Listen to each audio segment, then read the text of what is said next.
Burhanuddin Muhtadi menilai penurunan tren elektabilitas Anies karena tingkat kepuasan Presiden Jokowi dan suara Prabowo Subianto naik. Anies trennya masih turun bersamaan dengan peningkatan approval rating, tingkat kepuasan publik Pak Jokowi, tapi juga bersamaan dengan peningkatan suara Pak Prabowo. Masuk akal ya apa yang dikatakan Benny Kaharman ini, karena seolah-olah Anies terkunci, tidak bergerak. Apa sehebat itu Prabowo dan Ganjar Pranowo sehingga untuk Prabowo misalnya bisa mengalahkan Anies sampai 2 kali lipat. Tapi whatever it is ya, menurut saya ini justru tantangan bagi tim Anies Baswedan untuk lebih memberikan counter, lebih memberikan realitas yang lain. Assalamualaikum warahmatullahi wabarakatuh. Sobat RH sekalian, jumpa lagi kita di channel yang keren ini. Keren, cerdas. Ya sobat semuanya, kita akan bahas mengenai hal yang menarik ini dan tentu akan menjadi perhatian juga bagi sobat era sekalian, terutama yang pro Anies Baswedan. Ini ada pernyataan dari anggota DPR Benny Kaharman. Anggota DPR ungkap kerjasama lembaga survei, pengamat dan pengusaha untuk kalahkan Anies. Kok sampai bisa begitu? Coba kita bacakan ya. Karena ini isu yang sebenarnya sudah kita dengar juga, hanya mungkin kita tidak mampu dan tidak bisa mengungkapkannya. Sementara anggota DPR dia punya privilege, dia punya hak imunitas untuk menyampaikan hal-hal seperti ini. Coba kita bacakan dan nanti akan kita ulas.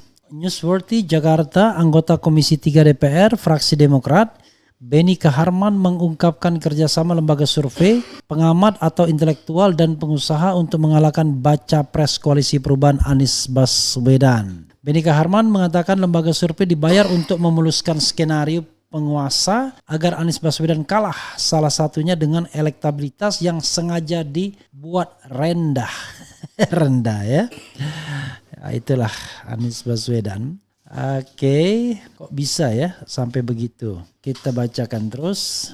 Survei pun dibayar untuk membenarkan skenario penguasa, skenario untuk mengalahkan Anies dengan berbagai cara, ujarnya dikutip Newsworthy dari Twitter Benny Harman ID. Kemudian pengamat dan intelektual juga dibayar agar memberikan statement yang mendukung rencana penguasa. Sedangkan pengusaha diberikan proyek agar keuntungannya bisa digunakan untuk keinginan tersebut. Oke, pengamat dan intelektual juga diberi upah agar memberi komentar yang sejalan dengan kehendak penguasa. Pengusaha dikasih proyek agar dari hasil proyek ada yang disisihkan untuk membayar mereka, ungkapnya. Oke.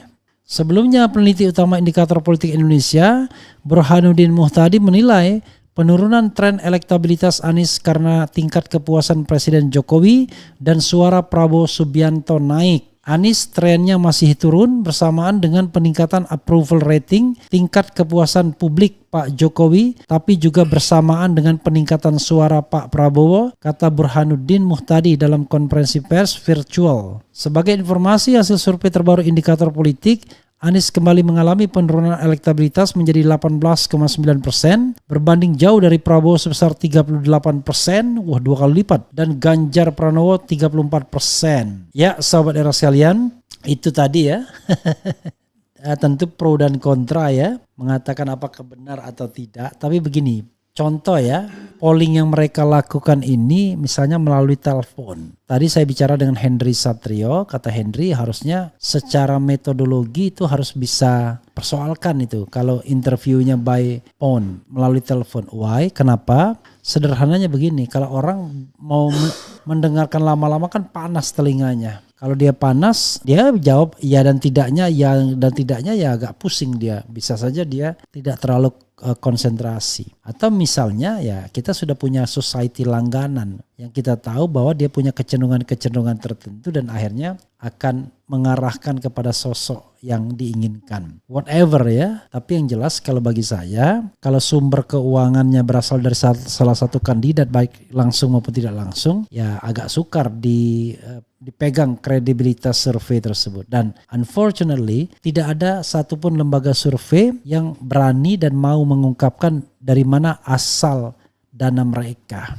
Semuanya keep silent. Padahal gosip tetangganya, satu series survei itu bisa 100 miliar sendiri proyeknya, bayangkan.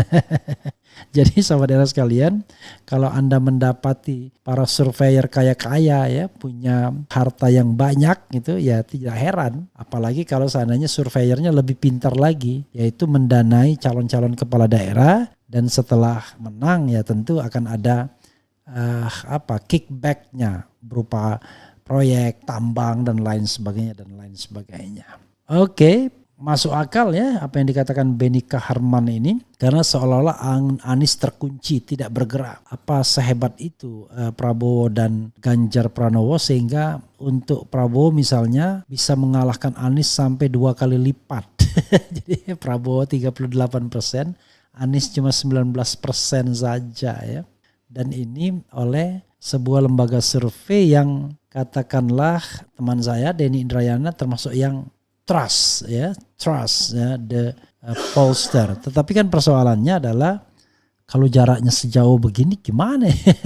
Jauh sekali jaraknya ya, 38% dengan 19%, sementara Ganjar 34%. Jadi ada kecenderungan begini saudara sekalian, ketika Jokowi mengatakan mendukung Prabowo, maka suara Prabowo naik. Maka teorinya orang bicara tentang approval rating. Tingkat kepuasan terhadap Jokowi naik, maka suara yang di-endorse Jokowi juga naik.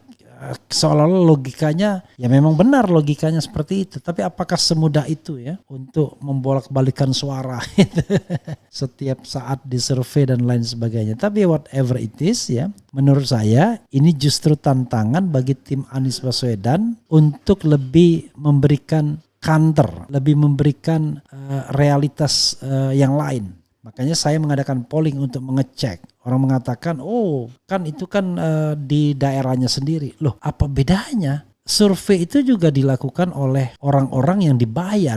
Kalau saya malah nggak dibayar itu. Dan survei itu kan bisa didesain sedemikian rupa sehingga mengarah kepada orang tertentu. Macam-macam caranya. Tapi kalau polling saya lempar apa adanya saja. Dan itu tidak mungkin saya kontrol orang mengisi pollingnya. Dan jumlahnya juga lumayan 100.000 lebih dibandingkan survei dengan jumlah yang ya paling 1.200, 1.250 gitu ya.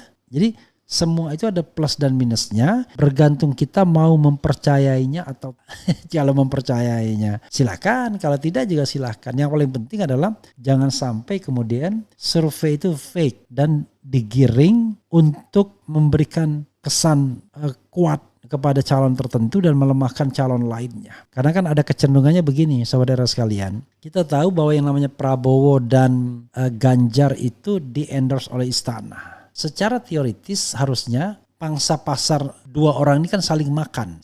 Karena berebut yang namanya Jokowi legacy Jokowi.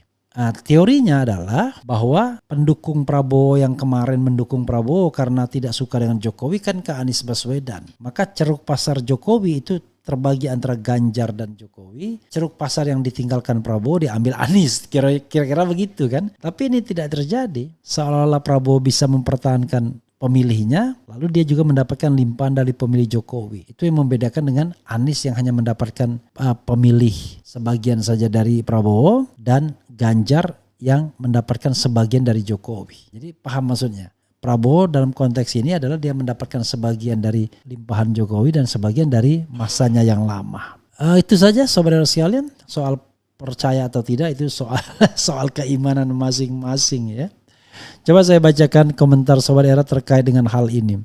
Ada satu pendekatan yang juga kalau kita mau memenangkan siapapun, contoh misalnya kita bicara tentang swingnya pemilih. Karena Prabowo dianggap tengah, maka swingnya itu paling jauh ke tengah. Jadi milih Jokowi, kalau dia tidak lagi mau milih Ganjar, dia paling milihnya Prabowo. Demikian juga pemilih Anies. Jadi seolah-olah Prabowo punya keuntungan karena berada di tengah. Tapi at the same time kita kan bisa melihat di tengah itu justru nggak punya masa yang real. Karena masa yang lama sudah ditinggalkan, masa yang baru masih dipegang oleh Ganjar. Nah ya bergantung lah kira-kira mana yang kita mau percayai. Yang paling penting makanya saya katakan bergantung keimanannya masing-masing ya untuk melihat hasil survei ini, yang paling penting adalah jangan membuat kita merasa pesimistis. Karena toh dalam polling-polling Anies juga menang di ILC, menang di CNBC, menang di RH Channel, bahkan konon katanya ketika Ferdinand Hutahian mengadakan polling di Twitter, yang menang Anies juga. Jadi itu saja ya saudara sekalian, kita harus memegang mana yang kita pegang. Oke, kita bacakan. Malam Bang RH nyimak. Saya sekeluarga pilih Pak Anies Baswedan for RI 1. Cirebon hadir. Assalamualaikum Bang RH, keren jadas, podcast terbaik di Indonesia. Alhamdulillahirrabbilalamin. Semakin semangat dukung Pak Anies. Malam Bang RH, Pasuruan hadir Bang RH. Semoga Anies menjadi RI 1. Sepertinya akan terulang kembali. Semoga Allah Subhanahu wa taala menghancurkan segala kecurangan. Amin. Intinya perkuat pengawalan di TPS. Namanya survei bayaran, gak usah dibahas lah Bang. Oke, kalau saya tidak bahas, justru takutnya survei seperti ini akan mempengaruhi dan berpengaruh kepada psikologi the silent majority, ya, mayoritas yang diam, rakyat kita yang tidak melek politik tapi hanya melihat informasi saja. RH semakin keren cerdas, Bang Refli semakin cakep aja. Waduh, alhamdulillahirrabbilalamin, ada yang memfitnah.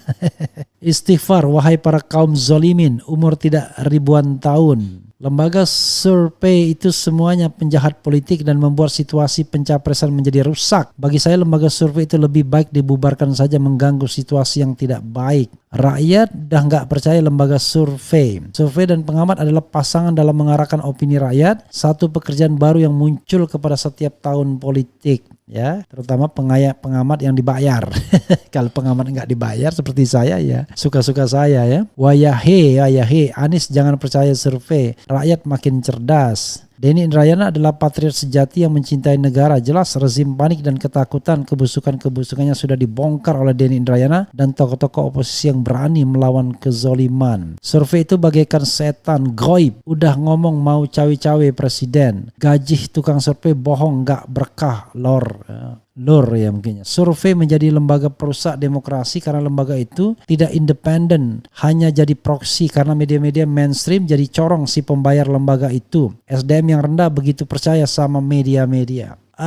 Ya bersyukurnya sobat era sekalian masih ada Metro TV ya dengan grup media grupnya. Coba bayangkan kalau seandainya Metro TV pun dikuasai oleh istana, maka tidak akan ada perlawanan dari pihak non istana karena semuanya sudah bisa dibeli, bisa dipastikan akan berpihak kepada yang beruang ya. Oke. Revolusi akhlak akan menyapu semua pengkhianat bangsa dan semua buzzer penjilat. Tukang survei cuma takut sama yang bayar tapi tidak takut dengan Tuhan. Potensi rencana rezim jegal udah nyata, yang pasti sekarang 3 partai tetap tidak goyah. Hakul yakin Pak Anies semakin muncer ya, bukan moncer, muncer. Insya Allah 2024 Pak Anies presiden. Survei keep silent, keep black secret, black campaign.